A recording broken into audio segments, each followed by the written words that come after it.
जय भोलेनाथ। आज सुनिए सावन मास महात्म्य कथा अध्याय 20। इस अध्याय में श्रवण करें त्रयोदशी व्रत की विधि। भगवान श्री सदाशिव ने कहा, हे सनत कुमार, अब मैं तुम्हें त्रयोदशी तिथि के कार्य के संबंध में बतलाऊंगा। उस दिन कामदेव की 16 उपचारों से पूजन करना चाहिए। अशोक मालती, मदन, कोसुम्भ, बकुल तथा अन्य मादक पुष्प तथा लाल चावल, पीले चंदन, सुगंधित शुभ द्रव, पौष्टिक द्रव और अन्य वीर्यवर्धक द्रवों का नैवेद्य समर्पण करके मुख रोचक पान देना चाहिए। उस पान में चिकनी, सुपारी, कत्था, चूना, जावित्री, जायफल, लवंग, इलायची, नारियल के पतले पतले टुकड़े, केसर, कपूर तथा सोने या चांदी के वर्क ऊपर लगे होने चाहिए। मगही पान श्वेत रंग के परिपक्व पुराने अच्छे रस युक्त होने चाहिए। ऐसा पान को अम्बरासुर के शत्रु की प्रीति के लिए देना चाहिए। माश्चिक मलसार द्वारा निर्मित बत्तियों, मोमबत्तियों से आरती करके पुष्पांजलि देनी चाहिए। कामदेव के नामों को कहकर प्रार्थना करनी चाहिए। हे सनत कुमार, मैं तुम्हें उन नामों को बतलाता हूँ। सर्वोपमान सौंदर्य और धूम्न नामक भगवान श्री कृष्णचंद्र जी महाराज के पुत्र मणिकेतन, कंदर्प, नंग, मनमथ, माताम संभूत, झसकेतु तथा मनमनुभव, जिसके वक्ष स्थल में रति के पीन कठिन ऊपर को उभरे हुए स्थानों पर कस्तूरी द्वारा निर्मित पत्रावली के चिन्ह आलिंगन करने मात्र से ही सुशोभित होते हैं। पुष्प धवन, अंबरारे, कुसुमेश, रतिपति, मकर धवेज, पंचचेसा, मदन, समर, सुंदर, देवों की कामना सिद्धि निमित्त शिव से भस्मीभूत उस कार्य को परोपकार की सीमा कहा जाता है। विषय में आप ऋतु बसंत के निमित्त मात्र सहायक है।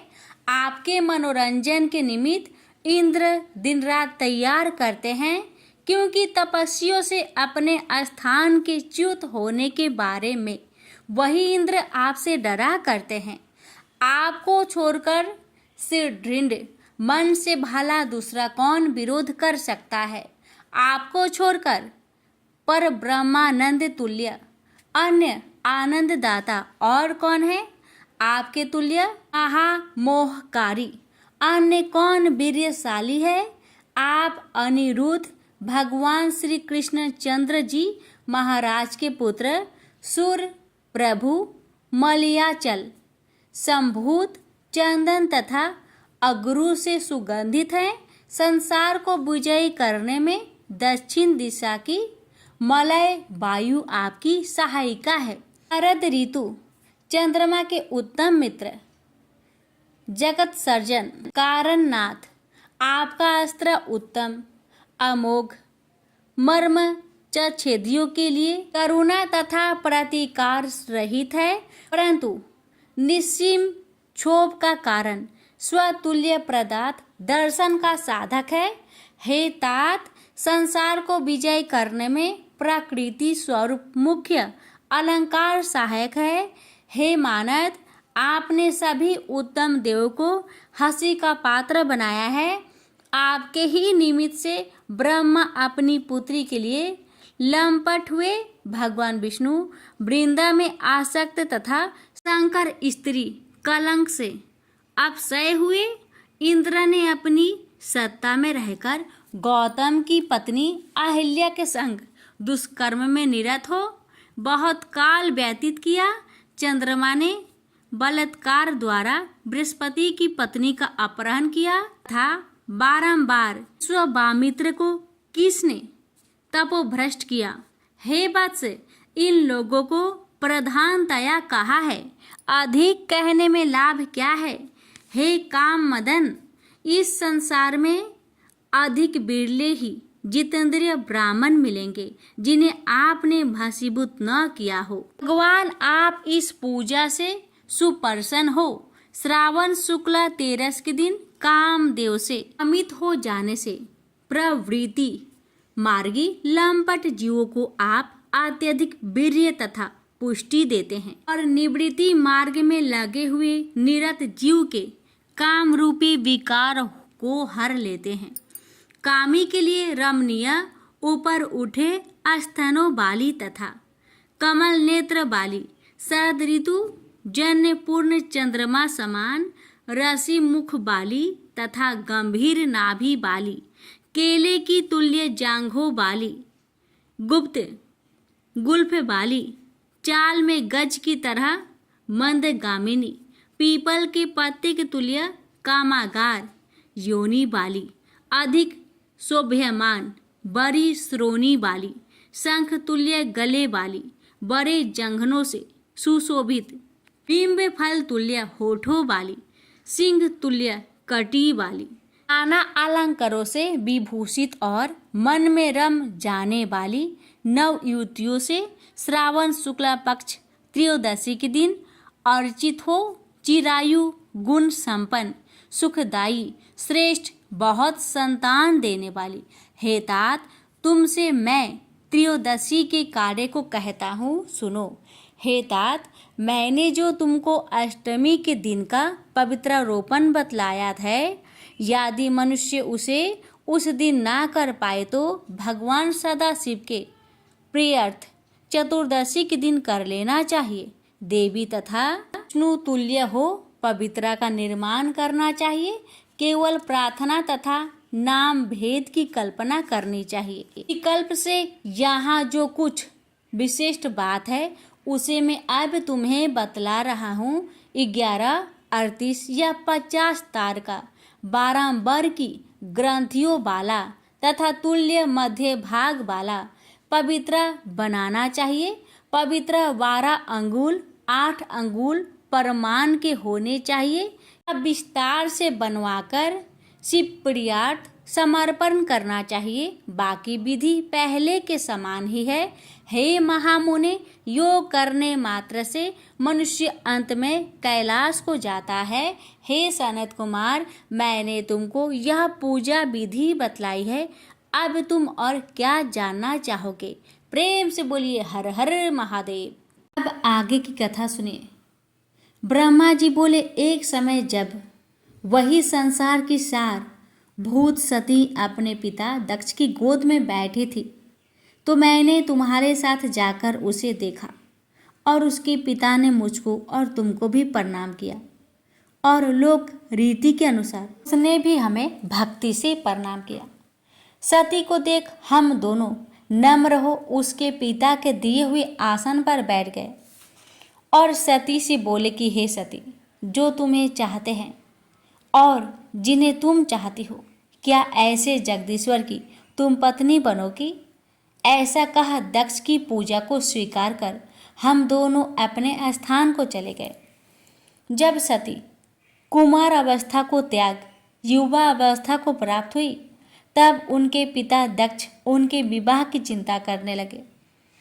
तब पिता के मन की बात जानकर सती अपनी माता के पास जाकर शिव जी की प्राप्ति के लिए स्वयं इच्छा प्रकट करने लगी।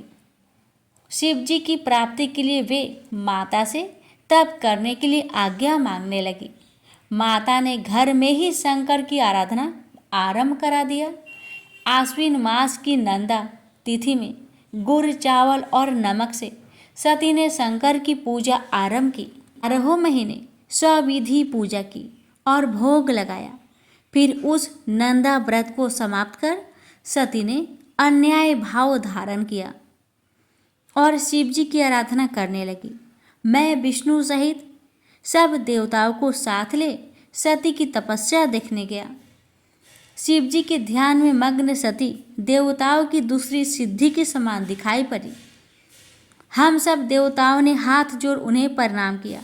विष्णु आदि ने प्रसन्न हो आश्चर्य भाव से उनकी प्रशंसा की। फिर सब देवता सती को प्रणाम कर शिव प्रिया कैलाश को चले गए। लक्ष्मी सहित, विष्णु और सावित्री सहित मैं भी शिव जी के पास गया। वहाँ शिव जी को देख चकित हो हम सब ने हाथ जोड़ स्रोतों द्वारा शिव जी की बड़ी स्तुति की। ब्रह्मा जी बोले, तब उस स्तुति को सुनकर सृष्टिकर्ता शिव जी प्रसन्न होकर हंसने लगे और हम सबके आगमन का कारण पूछा। इस पर मैं ब्रह्मा बोला कि करुणा सागर, हे देवों के देव महादेव, हे प्रभु, हम दोनों देवता ऋषियों को साथ ले जिस लिए आए हैं वह सुनिए। हे वृषभ ध्वज, आज विशेषतः आप ही से हमारा कार्य है। हम सब आपकी सहायता चाहते हैं, अन्यथा यह संसार होगा ही नहीं। हे महेश्वर, हम सब मिलकर ही तो सृष्टि की रचना, पालन और संहार करेंगे, परंतु जब आप इस प्रकार बैरागी होकर असुरों को मारेंगे ही नहीं, तब संसार की सृष्टि, स्थिति और संहार ना होगा। अब मायाकृत भेद भी कहाँ रहेगा? कार्य भेद से ही तो हम तीनों भिन्न हैं, नहीं तो एक ही रूप है। यदि कार्य भेद ना हो तो रूप भेद व्यर्थ है। एक ही परमात्मा परमेश्वर माया के कारण तीन प्रकार के हो गए हैं, परंतु लीला वह स्वतंत्र है। आप ही से हमारा और विष्णु का अभिभार्य हुआ है, अतएव हम दोनों आप शिव और शिवा के पुत्र हुए। हम दोनों सप्तनिक हो गए, अतएव अब आप भी तो देवताओं के हितार्थ भार्य रूप से कोई स्त्री ग्रहण कीजिए। आपने पहले कहा भी था कि जब मैं गुनागार रूप रुद्र से प्रकट होऊंगा तब संहर्ता का और स्त्री से विवाह कर संसार का कार्य करूंगा। अब आप अपनी उस प्रतिज्ञा को पूर्ण कीजिए, क्योंकि आपके बिना अब हम सृष्टि कार्य करने में समर्थ नहीं हो पाते हैं। अतएव संसार का कार्य करने के लिए आप स्त्री ग्रहण कीजिए। हे नारद, जब मैंने ऐसा कहा तब विष्णु के समीप ही मुझसे लोकेश शंकर जी बोले कि हे ब्रह्मा, हे विष्णु, तुम दोनों मुझे बड़े ही प्रिय हो। तुम्हें देखकर मुझे बड़ा आनंद होता है, क्योंकि तुम दोनों ही सब देवों में श्रेष्ठ और तीनों लोकों के स्वामी हो।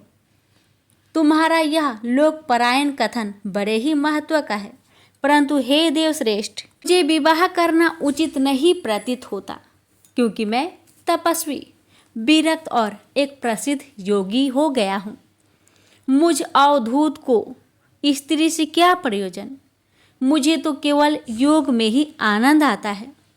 काम की इच्छा तो अज्ञानी करते हैं।